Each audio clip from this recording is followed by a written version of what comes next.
மீசான் தராசில் எவருடைய நன்மை அதிகமாக உள்ளதோ அவர்கள் சுவனம் செல்வார்கள் என்றும், எவருடைய தீமைகள் அதிகமாக உள்ளதோ அவர்கள் நரகம் செல்வார்கள் என்றும் உங்களுடைய பிள்ளையிடம் எடுத்து சொல்லி கொண்டிருக்கும் பொழுது, உங்களுடைய பிள்ளை ஒரு கேள்வி கேட்டிருக்காங்க. என்னன்னா, நன்மை தீமை இரண்டுமே சம அளவில் இருந்துச்சுன்னா அவங்களுடைய நிலைமை என்ன என்று கேட்டதாகும். அப்போ நீங்கள் என்ன சொல்லியிருக்கீங்கன்னா, ஒன்று நன்மை அதிகமாக செஞ்சுருக்காங்கன்ட்டு சொல்லி சூனத்துக்கு அனுப்பப்படுவாங்க, அல்லது தீமை அதிகமாக செஞ்சுருக்காங்க நரகத்துக்கு அனுப்பப்படுவாங்களே தவிர ரெண்டுக்கும் மத்தியில் இப்படியெல்லாம் ஒரு நிலை கிடையாது, அப்படி இருக்காதுன்னு சொல்லி நீங்கள் குறிப்பிட்டதாகவும். இது சரியான்னு சொல்லி கேட்குறீங்க.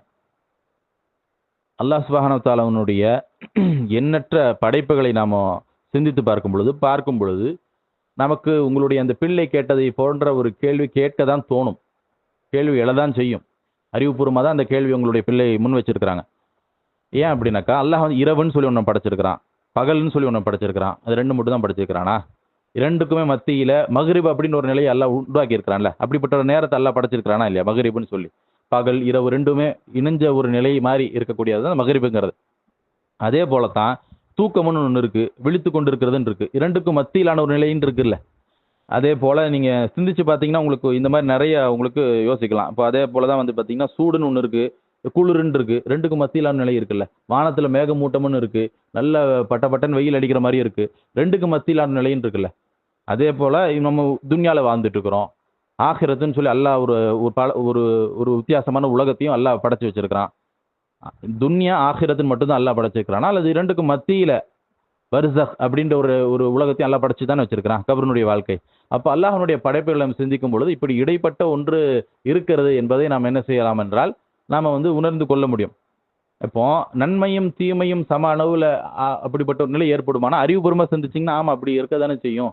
ஏன் அப்படின்னாக்கா, அல்லாஹ் கோடிக்கணக்கானவர்களை அல்லாஹ் படைச்சிருக்கான் மனிதர்களை. அவர்களுடைய நிலை பலதரப்பட்டதாக இருக்கிறது.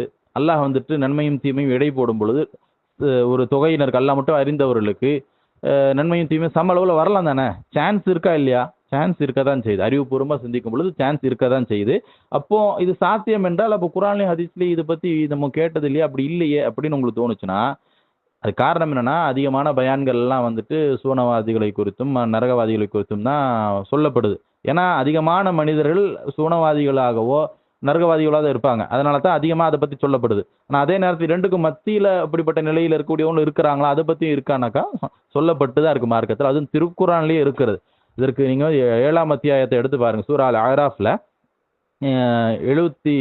7ஆம் அத்தியாயத்தினுடைய 46ஆம் வசனத்திலிருந்து எடுத்து பாருங்க. அல்லாஹ் சொல்றான், பைனஹுமா ஹிஜாப், சுவனத்திற்கும் நரகத்திற்கும் மத்தியில் ஒரு தடுப்பு சுவர் இருக்கும் என்று அல்லாஹ் சொல்லிட்டு, வஅலல் அராஃபி ரிஜாலுன் யஅரிஃபூன குல்லம் பிஸீமாஹும், அந்த தடுப்பு சுவர் மேலே சில மனிதர்கள் இருப்பாங்க. அவர்கள் ஒவ்வொருவரையும் அவர்களுடைய அடையாளத்தை கொண்டு அவங்க அறிந்து கொள்வாங்கன்னு சொல்லி அல்லாஹ் சொல்றான். யார் இவங்க? ஒன்று சுவனத்துக்கு அனுப்பப்பட்டிருக்கணும், ஒன்று நரகத்துக்கு அனுப்பப்பட்டிருக்கணும். அப்படிப்பட்டவங்க தான் இருக்கிறாங்க, நீங்கள் விளங்கி இருக்கிறீங்க. அப்படி கிடையாது. ரெண்டுக்கும் மத்தியிலானவர்கள் இருக்கிறாங்க. அவங்களுக்கு நன்மையும் தீமையும் சம அளவில் ஆனவர்களாக இருக்கிறாங்க. அப்போ அவங்க சுவனத்திற்கு அனுப்பப்படாமல் நரகத்திற்கும் அனுப்பப்படாமல் அல்லாஹ் ஒரு சுவரை உண்டாக்கி நரகத்திற்கும் சுவனத்திற்கும் மத்தியில் அதன் மேலே அல்லாஹ் மட்டுமே அறிந்த ஒரு எண்ணிக்கையினரை அல்லாஹ் என்ன செய்கிறான்னா அங்கே அமர்த்துகின்றான். அங்கே இருப்பாங்க அவங்க. அப்படிப்பட்டவரை குறித்து தான் அல்லாஹ் சொல்கிறான். பாருங்க, அடுத்து அல்லாஹ் என்ன சொல்கிறான் அப்படின்னாக்கா, அவங்க என்ன செய்வாங்கன்னா அந்த அந்த அராஃபுங்கிற அந்த அந்த தடுப்பு சுவரில் உயர்ந்த சுவரின் மீது இருக்கக்கூடியவர் ஒனாதா சஹாபல் ஜன்னதி அன் சலாமுன் அலைக்கும் லம் யதுகுலூஹா வஹும் யத்மஊன். அவங்க சூனவாதிகளை பார்க்கக்கூடிய வாய்ப்பை அல்லாஹ் ஏற்படுத்துவான். ஏன்னா ஒரு பக்கம் சூன, ஒரு பக்கம் நரகம். அப்போ சூனவாதிகளை பார்க்குறாங்க, அங்கே அவங்கள பார்த்துட்டு அஸ்ஸலாமு அலைக்கும்ங்கிறாங்க. அதாவது உங்களுக்கு உங்கள் மீது சலாம் உண்டாகட்டும், சலாமு அலைக்கும் அப்படின்னு சொல்கிறாங்க. அப்போ அல்லாஹ் அந்த வாய்ப்பை ஏற்படுத்துகிறான். அல்லாஹ் தொடர்ந்து என்ன சொல்கிறான் அப்படின்னாக்கா, லம் யதுகுலூஹா வஹும் யத்மஊன், அவங்க எவ்வளோதான் ஆசைப்பட்டாலும் சரி அதில் நுழைய முடியாது, சூனத்தில் நுழைய முடியாது அப்படிங்கிறான் அல்லாஹ். சரி, அதுக்கு அடுத்த வசனத்தில் அல்லாஹ் என்ன சொல்கிறான் பாருங்க, வைதா சுரிஃபத் அபுசாருஹும் தில்கா அஸ்ஹாபின் நார், அவங்களுடைய பார்வை இந்த பக்கம் திரும்பிச்சு அப்படின்னாக்கா அங்கே நரகவாசிகள் இருப்பாங்க. அவங்கள பார்க்கும் பொழுது அவங்க என்ன சொல்லுவாங்க அப்படின்னா, காலு ரப்பனா லா தஜஅல்னா மஅல் கௌமில் ஸாலிமீன், எங்களுடைய இறைவா எங்களை அநீதி இழைத்த கூட்டத்தாரோடு நீ சேர்த்து விடாதே அப்படின்னு சொல்லி அவங்க துவா செய்வாங்க என்று அல்லாஹ் சொல்றான். அப்போ ஒரு பக்கம் சூனவாதிகளை பார்த்து அவங்க அவ்வளவு ஆர்வம் கொள்றாங்க, இன்னொரு பக்கம் பார்த்தீங்க அப்படின்னாக்கா நரகத்துல போட்டுறாத அப்படின்ற அளவுக்கு நரகம் அவ்வளவு கொடூரமா இருக்கு. அந்த மாதிரி துவா செய்வாங்கன்னு இருக்கு. அதற்கு அடுத்த வசனம் பாருங்க. அடுத்த வசனத்துல அதாவது 7ஆம் அத்தியாயத்தில் 48 49 வசனத்துல வநாதா சஹாபுல் அராஃபி ரிஜாலன் யஅரிஃபூனஹும் பிஸீமாஹும் காலு மா அக்னா அன்கும் ஜம்அக்கும் வமா குன்தும் தஸ்தக்பிரூன். அந்த தடுப்பு சுவர் மேல் இருக்கக்கூடியவர் இருக்கிறாங்களே, நன்மையும் தீமையும் சமமா இருக்கவங்க, அவங்க வந்து சிலர் அழைப்பாங்க, நரகத்தில் இருக்கக்கூடியவங்களை அழைச்சு அவங்களுடைய அடையாளத்தை கொண்டு அவங்க அறிந்து கொண்டு அழைச்சு அந்த மாதிரி சொல்லுவாங்க. என்ன சொல்லுவாங்கன்னாக்கா, உங்களுடைய ஆள் பலமாகட்டும், உங்களுடைய நீங்க வந்து உலகத்தை பெருமை அடிச்சு கொண்டு இருந்ததெல்லாம் உங்களை காப்பாற்றவே இல்லை என்று அல்லாஹ் சொல்லிட்டு என்று அவங்க வந்துட்டு அந்த நரகவாசிகளை பார்த்து சொல்லிட்டு அல்லாஹ் அருள் புரியவே மாட்டான் என்று இந்த சுவனவாசிகளை பத்தி தானப்பா நீங்க சத்தியம் செஞ்சீங்க, ஆனா இப்ப என்ன ஆயிருக்கு பாத்தீங்களா என்று நரகவாதிகளை நோக்கி என்ற கருத்துல அவங்க வந்துட்டு கேட்பாங்க என்று அல்லாஹ் சொல்றான். ஹா உலா இல்லதீன அக்ஸம்தும் லா யனாலுஹுமுல்லாஹு பிரஹ்ம.